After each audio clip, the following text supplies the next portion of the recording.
अस्सलाम वालेकुम स्टूडेंट्स। आज की हमारी प्रॉब्लम है problem 2.1 that is from chapter number 2 vectors and equilibrium. सबसे पहले इसकी स्टेटमेंट देखते हैं। Suppose in a rectangular coordinate system a vector has its tail at the point P।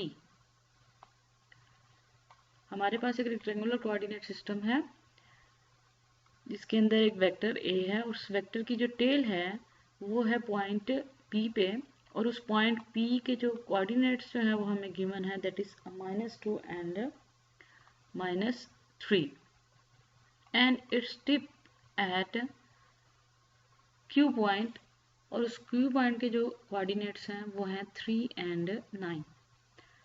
Determine the distance between these two points. ये जो दो point हमें given है जिनका नाम है P एंड Q, इनके दरमियान हमने डिस्टेंस फाइंड करना है। तो अगर हम सिंपली इस डेटा को लिखें तो पॉइंट P के कोऑर्डिनेट्स हैं -2 एंड -3 एंड Q के जो कोऑर्डिनेट्स हैं वो हैं 3 एंड 9, और हमने फाइंड करना है इन दोनों पॉइंट्स के दरमियान distance, let's say that is D। अच्छा स्टूडेंट्स, सिंपल वे जो है वो डिस्टेंस निकालने का वो मैथमेटिकली तो बहुत ज़्यादा सिंपल है कि हम x कोऑर्डिनेट्स में से जो है वो x कोऑर्डिनेट को माइनस कर दें और y में से जो है वो y कोऑर्डिनेट को सब्ट्रैक्ट करें और देन उनका स्क्वायर ले लें और स्क्वायर रूट। बट हम जो है वो यहाँ पे मैथ्स नहीं कर रहे क्योंकि ये प्रॉब्लम जो है वो प्रॉब्लम है फिजिक्स से रिलेटेड, तो हम जो है वो इसे फिजिक्स के तरीके से ही सॉल्व करेंगे। और उसका सबसे जो है वो बेस्ट वे ये है कि हम इन दोनों पॉइंट्स के जो पोजीशन वेक्टर हैं हम उनको क्या कर लेते हैं, ड्रॉ कर लेते हैं। ठीक है, एक तो हमारा पॉइंट P है और एक पॉइंट Q है। तो अगर हमने इनका पोजीशन वेक्टर जो है वो ड्रॉ करना है तो सबसे पहले हमें इन पॉइंट्स को लोकेट करना पड़ेगा कोऑर्डिनेट सिस्टम के अंदर। ये हमारा x एक्सिस है हॉरिजॉन्टल, और ये हमारा y एक्सिस है। पॉइंट P है -2 एंड -3, यानी कि x की -2 वैल्यू और y की -3 वैल्यू, क्योंकि फर्स्ट कोऑर्डिनेट होता है x एक्सिस के लॉन्ग डिस्टेंस और सेकंड कोऑर्डिनेट होता है y एक्सिस के लॉन्ग डिस्टेंस। तो ये हमारा पॉइंट P हो गया। अब हमने पोजीशन वेक्टर ड्रॉ किया इस पॉइंट P का ओरिजिन से। देन है हमारे पास पॉइंट Q जो कि है 3 एंड 9 कोऑर्डिनेट में, यानी कि 3 यूनिट हमने मूव करना है x एक्सिस के लॉन्ग एंड देन 9 यूनिट्स हमने मूव करना है y एक्सिस के लॉन्ग, और यहाँ पे हमारा पॉइंट आ जाएगा Q पॉइंट। और इसका हमने पोजीशन वेक्टर ड्रॉ किया विद रिस्पेक्ट टू ओरिजिन, तो ये हमारे पास एक वेक्टर आ गया। अब अगर हम हेड टू टेल रूल से देखें तो जो फर्स्ट वेक्टर को सेकंड वेक्टर के साथ के एंड से ज्वाइन कर रहा है that is the distance D, जो कि इन दो पॉइंट्स के दरमियान में डिस्टेंस बन रहा है। तो सबसे पहले हम इनके जो है जो हमें गिवन पॉइंट P और Q है इनके जो है वो पोजीशन वेक्टर लिख लेते हैं।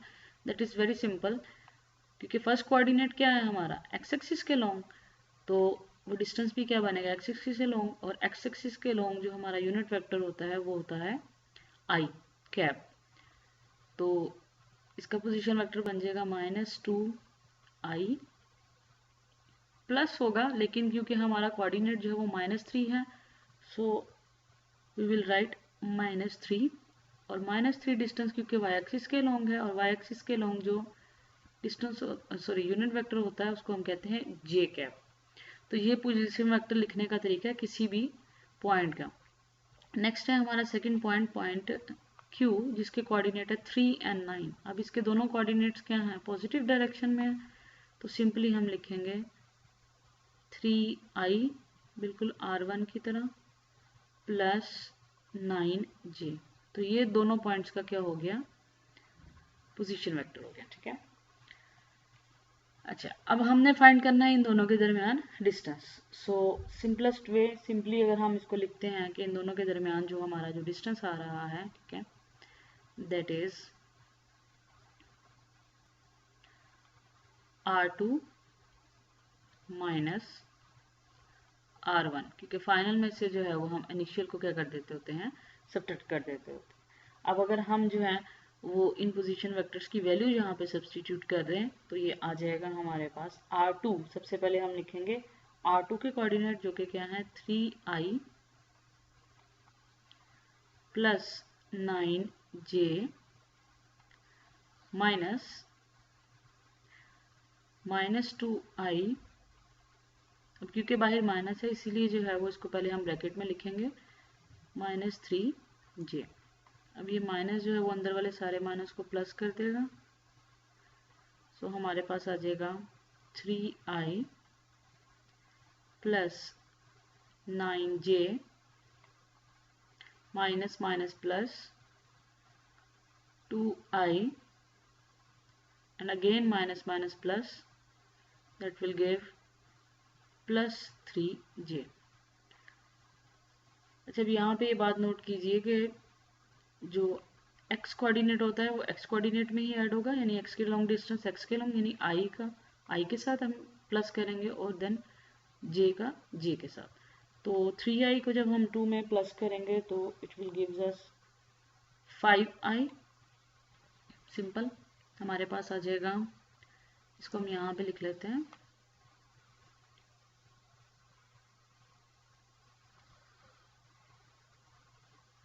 जी बच्चों, ये हमारे पास आ जाएगा 5i then plus 9 plus 3j, 9j plus 3j, that will give 12j। तो ये हमारे पास इन दोनों वेक्टर्स के दरमियान दोनों जो पोजीशन वेक्टर्स थे, इन दोनों के दरमियान जो डिस्टेंस है उसका पोजीशन वेक्टर आया है। ठीक है, ये बात बड़ी इंपॉर्टेंट है, यहाँ पे नोट कीजिएगा कि हमने अभी सिर्फ जो है वो क्या फाइंड किया, इन दोनों पॉइंट्स के दरमियान जो डिस्टेंस है उसका पोजीशन वेक्टर। लेकिन अगर आप स्टेटमेंट पे गौर करें तो उसने हमसे पोजीशन वेक्टर नहीं पूछा, उसने कहा determine the distance between these 2 points. हमने डिस्टेंस फाइंड करना है। ठीक है, और डिस्टेंस जो होगा वो डेफिनेटली इस वाले पोजीशन वेक्टर की जो हमारे पास एक रिजल्ट के तौर पे आया है डिस्टेंस का पोजीशन वेक्टर, जिसका नाम हमने रखा है d, इसकी क्या होगी मैग्नीट्यूड, इसकी क्या होगी मैग्नीट्यूड। तो हमने असल में फाइंड क्या करना है, मैग्नीट्यूड। तो हम जो है वो यहाँ पे लिख लेते हैं distance between p1 and p2 is equal to the magnitude of the vector d। So हम फाइंड कर रहे हैं मैग्नीट्यूड ऑफ वेक्टर d, और वो हमारे पास आया है सिंपली 5i प्लस 12j। अच्छा स्टूडेंट, मैग्नीट्यूड फाइंड करने का तरीका जो है वो हमने जो है वो इस चैप्टर के अंदर जो है वो बड़ी डिटेल में स्टडी किया हुआ है, और सिंपल वे जो है वो ये होता है कि आपने जिस भी वेक्टर की मैग्नीट्यूड फाइंड करनी है, सिंपली अब हम इसके ऊपर एरो का निशान नहीं लगाएंगे। सबसे पहली बात, उसका x वाला पार्ट स्क्वायर, और x वाला पार्ट वही होता है जो कि i कैप के साथ मल्टीप्लाई होता है, प्लस y पार्ट स्क्वायर, और y वाला पार्ट वो होता है जो कि j के साथ मल्टीप्लाई हो रहा होता है, एंड देन हम इसका क्या ले लेते हैं स्क्वायर रूट।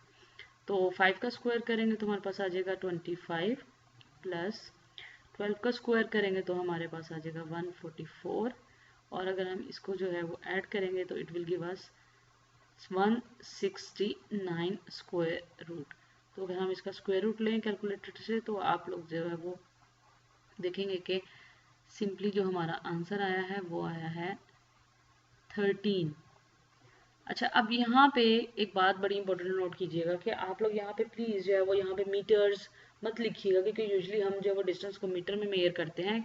क्योंकि अगर हम जो है वो स्टेटमेंट पे देखें तो उसने हमें ये 2 पॉइंट्स दिए थे। ठीक है, इन 2 पॉइंट्स के उसने हमें यूनिट्स नहीं हमें साथ गिवन दिए हुए थे। ठीक है, सिंपली उसने हमें क्या दिए, ये 2 पॉइंट्स दिए हुए हैं। ठीक है, इसने यहाँ पे ना तो यूनिट मीटर यूज़ किया और ना ही क्यू के साथ जो है वो यूनिट मीटर, यानी कि हम ये नहीं कह सकते कि ये जो डिस्टेंस r1 है और ये जो r1 r2 को, ये जो 2 पॉइंट्स के दरमियान हमने डिस्टेंस को रिप्रेजेंट किया इन पोजीशन वेक्टर से, ये मीटर्स में लिया है, क्योंकि उसने हमें कहा ही नहीं है कि मीटर्स में है। सो यूनिट्स आर अननोन, सो हम ये कहेंगे कि हम इसके साथ सिंपली लिख देंगे यूनिट्स। अब वो यूनिट्स कुछ भी हो सकते हैं, it could be metres, it could be centimetres, it could be inches. So इसलिए जो है वो आंसर के अंदर भी क्या आंसर गिवन है 13 यूनिट्स। तो ये हमें फाइंड करना था डिस्टेंस बिटवीन दीज 2 पॉइंट्स जो कि थे P एंड Q, जिसके कोऑर्डिनेट हमें गिवन था। आई होप कि आपको जो है वो सारे स्टेप्स जो हैं वो क्लियर हो गए होंगे। अल्लाह हाफिज़।